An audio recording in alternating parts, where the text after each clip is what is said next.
अस्सलाम वालेकुम स्टूडेंट्स। आज की वीडियो में हम एक और टॉपिक डिस्कस करेंगे from class 9 biology and chapter number 1 और टॉपिक हमारे पास है कैरियर इन बायोलॉजी। तो चलिए स्टार्ट करते हैं। The career of student is subject to obtain degree. ठीक है, तो सबसे पहले तो स्टूडेंट का ये टारगेट होता है कि वो डिग्री ऑब्टेन करे, हासिल कर ले। अगर वो क्लास 9 में तो वो चाहता है कि वो मैट्रिक में चला जाए।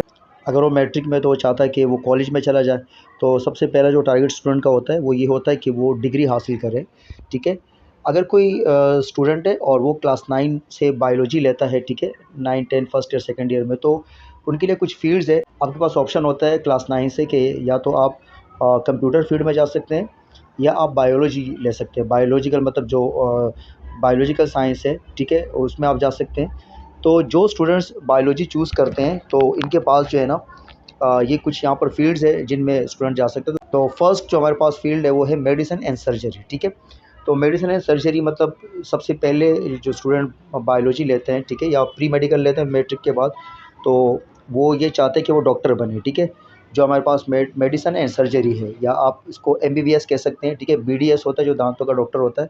सो medicine deal with the diagnosis and treatment of disease.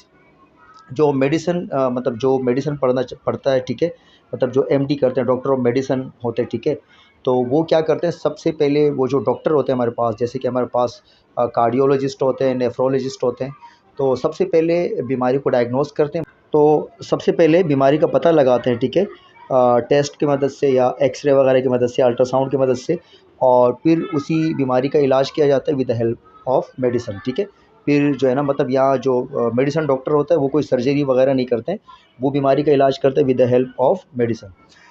And surgery deal with the repair and replacement और removal of the affected organ.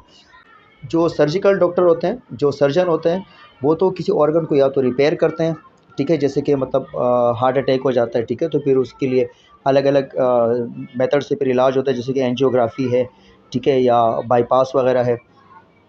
और या तो ऑर्गन को रिप्लेस किया जाता है, मतलब अगर कोई ऑर्गन ख़राब हो जाए, मिसाल के तौर पे आपने सुना होगा कि जो किडनी है, किडनी का ट्रांसप्लांट होता है। अगर किडनी फेल हो जाए, अपना काम करना स्टॉप कर दे, तो किडनी को, जो इफ़ेक्टेड किडनी है, जो ख़राब है, उसको निकाला जाता है और इसकी जगह हेल्दी किडनी को लगाया जाता है। ठीक है, और removal of the affected organ, या जो ख़राब ऑर्गन है, जो बिल्कुल अपना काम छोड़ चुका है, तो उसको निकाल दिया जाता है। जैसे कि अपेंडिक्स होता है हमारी बॉडी में, एक ऑर्गन है, एक फिंगर लाइक छोटा सा ऑर्गन होता है, ये लार्ज इंटेस्टाइन के पास होता है।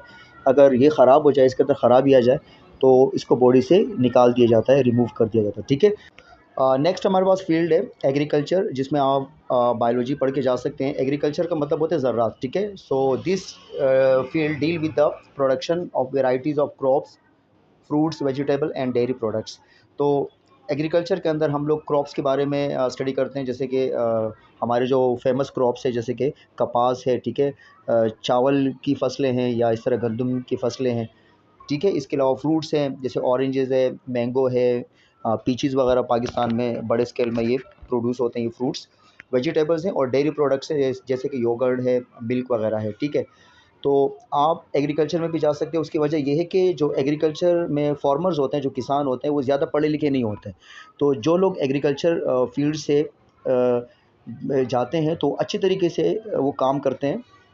मतलब पढ़े लिखे लोग होते हैं, तो उनको सब चीज़ों के बारे में पढ़ाया जाता है कि जो क्रॉप्स है या कोई फ्रूट्स है, तो ये लार्ज क्वांटिटी या लार्ज स्केल पे कैसे प्रोड्यूस किया जा सकता है। कौन कौन से ऐसे केमिकल्स है जो इंसेक्टिसाइड्स होते हैं या जो पेस्टिसाइड्स होते हैं, जो हमारे प्लांट्स को डैमेज करते हैं, उनके ख़िलाफ़ इस्तेमाल किया जा सकता है, और कितनी क्वांटिटी में इस्तेमाल किया जा सकता है। इसके अलावा जो सॉइल की फर्टिलिटी है, ये पढ़ाया जाता है कि वो कितनी होनी चाहिए, उसके अंदर फॉस्फेट की मिकदार कितनी होनी चाहिए, नाइट्रेट जो प्लांट के लिए ज़रूरी है। पूरी दुनिया में आप देखते हैं कि जो क्रॉप्स है, ये मॉडर्न टेक्नोलॉजी के ज़रिए क्रॉप्स को, इनकी प्रोडक्शन को बढ़ाया जाता है। ठीक है, इनको तरह तरह बीमारियों से बचाया जाता है। तो आप एग्रीकल्चर में भी जा सकते हैं, और पाकिस्तान एक एग्रीकल्चर कंट्री है। तो यहाँ पर जो ज़्यादातर हमारा हिस्सा है वो एग्रीकल्चर से एसोसिएटेड है। तो आपके पास ये चॉइस भी है कि आप एग्रीकल्चर में भी जा सकते हैं। नेक्स्ट हमारे पास फील्ड है horticulture. This is also part of agriculture. ठीक है, तो ये भी एग्रीकल्चर का पार्ट है, in which work is carried out for the development of new varieties of plant and their products.